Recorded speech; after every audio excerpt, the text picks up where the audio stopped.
बिस्मिल्लाहिर्रहमानिर्रहीम। अस्सलाम वालेकुम dear students, welcome to our second lecture. Previous lecture में मैंने आपको फ्रैक्शन की डेफिनेशन और उसकी कुछ टाइप्स बताई थी। आई होप आपको याद हो। इस लेक्चर में हम पेज नंबर 38 पे आपके कुछ एग्जांपल्स गिवन है, उसको उन एग्जांपल्स को हम सॉल्व करेंगे ताकि आपको आइडिया हो कि अगर हमारे पास दो या दो से ज़्यादा फ्रैक्शन गिवन हो तो उनकी एडिशन और सब्ट्रैक्शन हम कैसे करते हैं। तो चलें आते हैं फर्स्ट एग्जाम्पल की तरफ। हमें बताया रिड्यूस 28/40 टू लोवेस्ट टर्म। ये जो वैल्यू गिवन है 28/40 फ्रैक्शन की फॉर्म में, इसको हमने लोवेस्ट टर्म में रिड्यूस करना है। लोवेस्ट टर्म में रिड्यूस करने का मतलब क्या होता है कि हम उसको तब तक सॉल्व करेंगे जब तक दोनों के दरमियान में कॉमन फैक्टर 1 ना आ जाए। ठीक है, एक छोटी सी ट्रिक बताती हूँ। उसको सॉल्व करने के लिए हम डिवाइड करेंगे। डिवाइड कैसे करेंगे? अब अगर आपको डायरेक्टली देखने से पता नहीं चल रहा कि 28 और 40 किसके टेबल में दोनों आ रहे हैं, तो देखिए इसकी लास्ट वैल्यू देखें 8 है और इसकी 0। 8 इवन नंबर है और 0 देखें वो भी हमारे पास इवन नंबर में हम कंसिडर करते हैं, तो 8 और 0 दोनों 2 के टेबल में भी आते हैं। तो 2 से सबसे पहले हम स्मॉल वैल्यू को देखते हैं। ठीक है, तो 2 से डिवाइड करेंगे 2 से 28 को भी और 40 को भी डिवाइड किया तो 14 और 20 आ गया। अब देखें 14 और 20 को देखने से ये देख के बताएं कि हमारे पास 14 और 20 लोवेस्ट टर्म में आ गए हैं या फिर ये मज़ीद सॉल्व हो सकते हैं। जी बिल्कुल, 14 और 20 2 के टेबल में आते हैं। तो दोबारा से हम 2 और 2 से डिवाइड करेंगे तो 40 को 2 से डिवाइड करेंगे 7 आएगा और 20 को करेंगे तो 10 आएगा। तो 7/10 आंसर आ गया। अब इस वैल्यू को देख के बता सकते हैं ना कि क्या ये लोवेस्ट टर्म में आई है या नहीं। कैसे? क्योंकि देखिए 7 और 10 तो कोई ऐसा नंबर नहीं है जिसके उसमें टेबल में दोनों वैल्यूज़ आ रही हो, तो सिर्फ हमारे पास कॉमन फैक्टर 1 ही बचा, तो इसका आंसर है। ऐसे भी कर सकते हैं, या फिर देखें यहाँ से हमने 2 से किया है, फिर दोबारा 2 से किया तो 2 2 4, तो डायरेक्टली 4 से भी तो हो सकता है, तो हम डायरेक्टली 4 से दोनों को डिवाइड करेंगे तो ये आंसर वही आएगा। हमारे पास लोवेस्ट टर्म आ गई है इसकी। ठीक है, तो अब चलते हैं एग्जाम्पल नंबर 2 की तरफ। एग्जाम्पल नंबर 2 में हमारे पास मिक्स फ्रैक्शन गिवन है। आपको मैंने पिछले लेक्चर में आपको समझाया था ना मिक्स फ्रैक्शन के बारे में। इसमें हमारे पास होल वैल्यू दी होती है, होल नंबर के साथ हम इम्प्रॉपर फ्रैक्शन भी गिवन होता है। तो ये दो मिक्स फ्रैक्शन है और दोनों को हमने ऐड करना है। तो उसके लिए सबसे पहले हम क्या करते हैं, जो होल वैल्यू होती है उनको इकट्ठा कर लेते हैं, जो फ्रैक्शन की फॉर्म में उनको इकट्ठा कर लेते हैं। अब देखिए 4 और 7, अब देखिए 4 और 7 दोनों होल वैल्यूज़ है ना, तो हमने 4 और 7 को ऐड करके लिख दिया, प्लस जो प्रॉपर फ्रैक्शंस हैं उनको आपस में ऐड करके लिखते हैं। 4 + 7 11 हो जाएगा।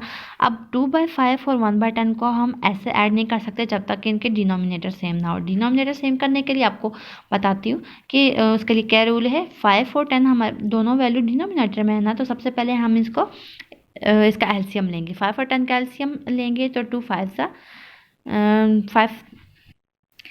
5 तो 2 के टेबल में नहीं आता, तो 5 ऐसे ही आएगा और 2 5 ज़ा 10, तो ये हमारे पास 5 आ गया। अब ये भी 5 है, ये भी 5 है, तो 5 1 ज़ा 5, 5 1 ज़ा 5, 2 और 5 दोनों के फैक्टर्स आ रहे हैं, तो 2 5 ज़ा 10। इसका मतलब है कि हमारे पास एलसीएम 10 है, तो ये दोनों 10 होने चाहिए। ठीक है, ये वाली वैल्यू और ये वाली, ये तो पहले से ही 10 है, तो 5 को 10 बनाएंगे। 5 को 10 बनाने के लिए क्या करेंगे, 5 को ऐसी वैल्यू से मल्टीप्लाई करेंगे कि ये 10 बन जाए, तो 5 2 ज़ा 10 होता है।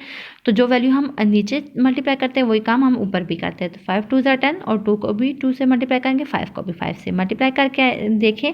पहले 11 ऐसे ही रहेगा, बीच में प्लस 2 × 2 4, 5 × 2 10 आ जाएगा और ये 1/10 ऐसे। अब देखो दोनों वैल्यूज़ नीचे सेम है ना डिनोमिनेटर में। अब हम दोनों को ऐड कर सकते हैं।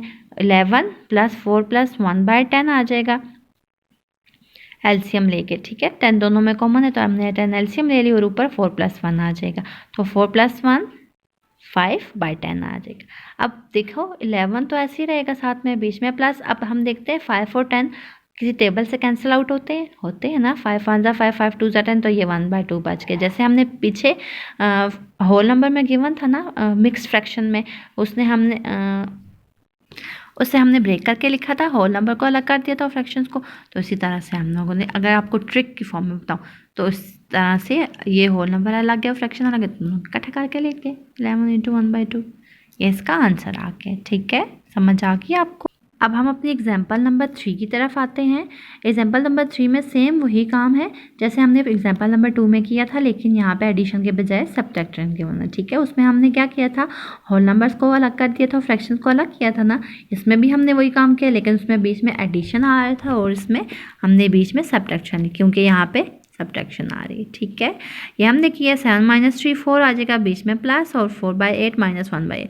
तो ये तो सिंपल ही है क्योंकि दोनों वैल्यू हमारे पास सेम है ना नीचे डिनोमिनेटर में, तो इसका एलसीएम लेने की ज़रूरत नहीं है। सिंपल हम 4 - 1 और 4 - 1 और एलसीएम नीचे 8 आ जाएगा। ठीक है, 4 - 1 3, 3/8 आ जाएगा। तो इसको भी उसी फॉर्म में लिख देंगे, 4 होल 3/8 इसका आंसर है। ठीक है, नेक्स्ट देखिए example number 4, same as example number 2 और एग्जाम्पल नंबर 3। इसमें भी हमने माइनस करना है, लेकिन इसमें डिफरेंस क्या है, एग्जाम्पल नंबर 3 और 4 में क्या डिफरेंस है।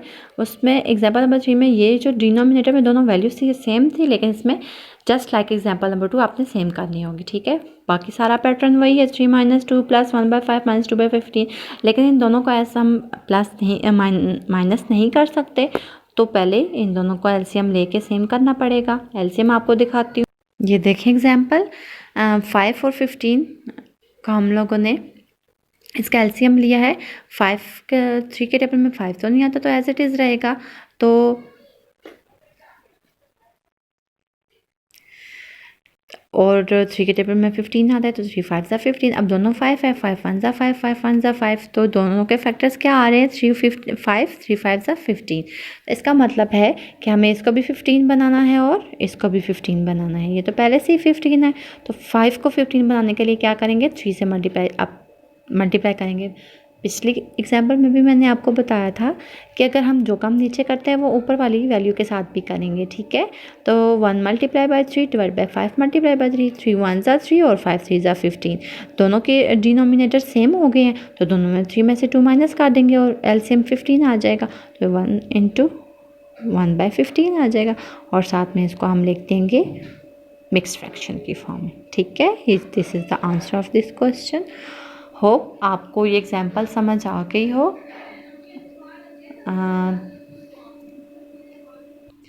आज का हमारा सेकंड लेक्चर ख़त्म हुआ। आपको मैंने जो एग्जाम्पल समझाई है, आप अपने कॉपी से इसकी प्रैक्टिस कीजिए। जो एक्सरसाइज में आपको क्वेश्चंस गिवन है उनको सॉल्व करने की कोशिश कीजिए, और फिर मुझे फीडबैक दीजिए कि आपको कितना समझ आया और आपसे कितने क्वेश्चन सॉल्व हुए। ठीक है, थैंक यू, अल्लाह हाफिज़, अपना बहुत सारा ख्याल रखिएगा।